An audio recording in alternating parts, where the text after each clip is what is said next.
ನಾವು ಈಗ ಅಮೇರಿಕದ ನ್ಯೂ ಜೆರ್ಸಿಯಲ್ಲಿದ್ದೀವಿ. ಇವತ್ತು ಬೆಳಗ್ಗೆ ಫ್ಲೈಟಲ್ಲಿ ಬಂದ್ವಿ ನಾವಿಲ್ಲಿ. ಇವತ್ತು 1ನೇ ತಾರೀಕು 1/9/2016.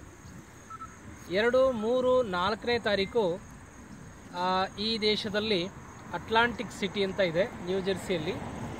ಅಲ್ಲಿ ಅಕ್ಕ 9ನೇ ಕನ್ನಡ ಸಮ್ಮೇಳನ ನಡೀತಾ ಇದೆ. ಅಲ್ಲಿ ನಾವು 4ನೇ ತಾರೀಕು ಬೆಳಗ್ಗೆ 9:30ಯಿಂದ ಮಧ್ಯಾಹ್ನ 12:30ವರೆಗೂ ಹನುಮಾನ್ ಚಾಲೀಸ ಅದರ ಮಹತ್ವದ ಬಗ್ಗೆ ನಾವೊಂದು ಕಾರ್ಯಕ್ರಮ ಹಮ್ಮಿಕೊಂಡಿದ್ದೀವಿ. ಅಂತಹ ಒಂದು ಕಾರ್ಯಕ್ರಮ ಮಾಡಲಿಕ್ಕೆ ನಮಗೆ ಅಕ್ಕ ಸಮಿತಿಯವರು ಆಹ್ವಾನಿಸಿದ್ದಾರೆ. ಈ ಸಂದರ್ಭದಲ್ಲಿ ಅಕ್ಕ ಬಳಗಕ್ಕೆ ನಾನು ಹೃತ್ಪೂರ್ವಕವಾದ ಅಭಿನಂದನೆಗಳನ್ನು ಸಲ್ಲಿಸ್ತಾ ಇದ್ದೀನಿ. ನಾವೊಂದು 9 ಜನ ಕರ್ನಾಟಕದಿಂದ ಆಧ್ಯಾತ್ಮಿಕ ಸಂಸ್ಥೆಯ ಪರವಾಗಿ ನಾವಿಲ್ಲಿ ಬಂದಿದ್ದೀವಿ. ಸೊ ಈ ಕಾರ್ಯಕ್ರಮದ ಉದ್ದೇಶ ಏನು ಅಂತಂದರೆ, ಹನುಮಾನ್ ಚಾಲೀಸ ಮಹತ್ವದ ಬಗ್ಗೆ ಈ ದೇಶದಲ್ಲಿ ಒಂದು 3-4 ಕಡೆ ಕಾರ್ಯಕ್ರಮಗಳು ಹಮ್ಮಿಕೊಂಡಿದ್ದಾರೆ.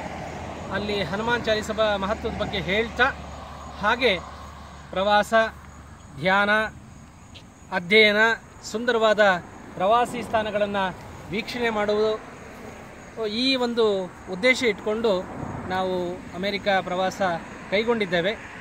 ಸೊ ಈ ಪ್ರವಾಸಕ್ಕೆ ಪ್ರೋತ್ಸಾಹ ಮಾಡಿ ಕಳಿಸಿಕೊಟ್ಟಂತಹ ಎಲ್ಲ ಆತ್ಮೀಯ ವಿದ್ಯಾರ್ಥಿಗಳಿಗೂ ಹಾಗೂ ಕುಟುಂಬ ಸದಸ್ಯರಿಗೂ ಹಿತೈಷಿಗಳಿಗೂ ಎಲ್ಲರೂ ಕೂಡ ಈ ಸಮಯದಲ್ಲಿ ನಾನು ಎಲ್ಲರ ಪರವಾಗಿ ಹೃತ್ಪೂರ್ವಕ ಅಭಿನಂದನೆಗಳನ್ನು ಸಲ್ಲಿಸ್ತಾ ಇದ್ದೀನಿ.